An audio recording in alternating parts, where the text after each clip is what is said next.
Hey motivators. So just got done running 4 and walking 1, and I'm getting ready to start some shoulders.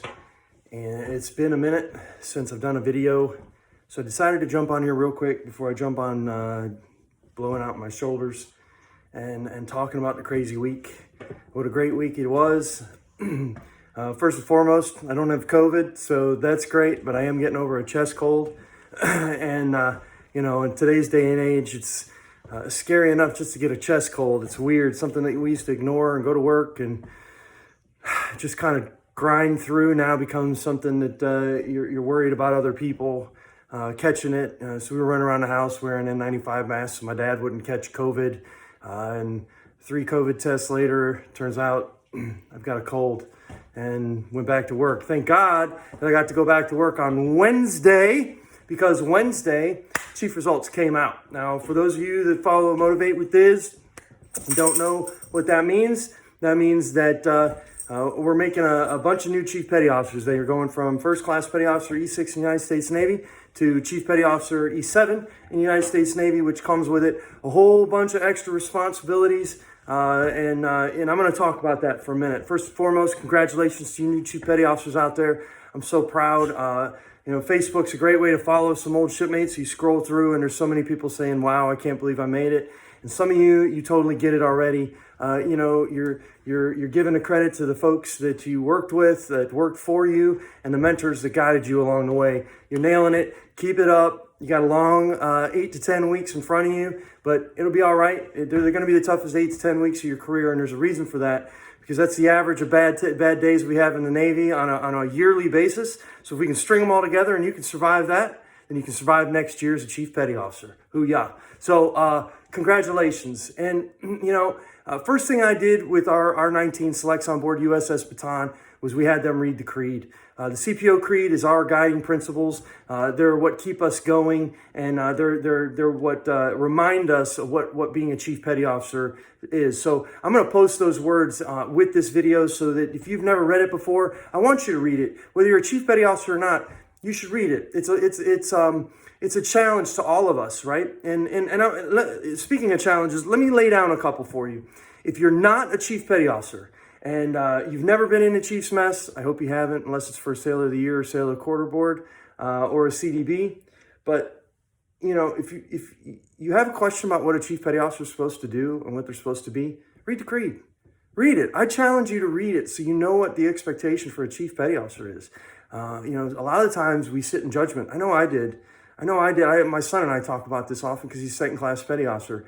Man, as a second class, I used to judge my chief all the time. And then I became one. I became a company man, like Bernie Quiblin told me once upon a time, that, hey, you're a company man now. You're wearing USN on your collar, and you represent the United States Navy.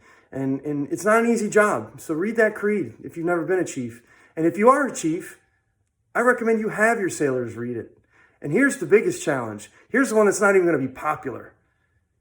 Ask your sailors if you're living up to the Creed. You want to talk about a challenge? Talk about humbling yourself. Ask those sailors if you live up to that. Look in the mirror and ask yourself. I know that might not be popular, and a lot of chiefs are thumping chests right now. That's okay. I know we live up to it. I know we do. I've been a chief for a long time, and I watch amazing chiefs every day when I go to work do that thing. And I'm pretty sure we do it. But, sometimes we need to take a look over our shoulder and see whether or not there's a blind spot, right? So take a look at that Creed. For those of you that aren't wearing anchors, maybe you didn't make chief this year. Maybe it was your first time up. Maybe it was your 5th time up and you didn't make chief. It's okay. You're gonna put them on eventually. And I'm going to tell you this. You don't have to wear anchors to be a leader. Permission granted to be a leader. Even if you're not a chief, maybe you strive to be a chief one day. Read the Creed and start living up to it now. How about that for a challenge? Live up to it. Live up to those words that are going to be posted with this video, and see whether or not you're doing it.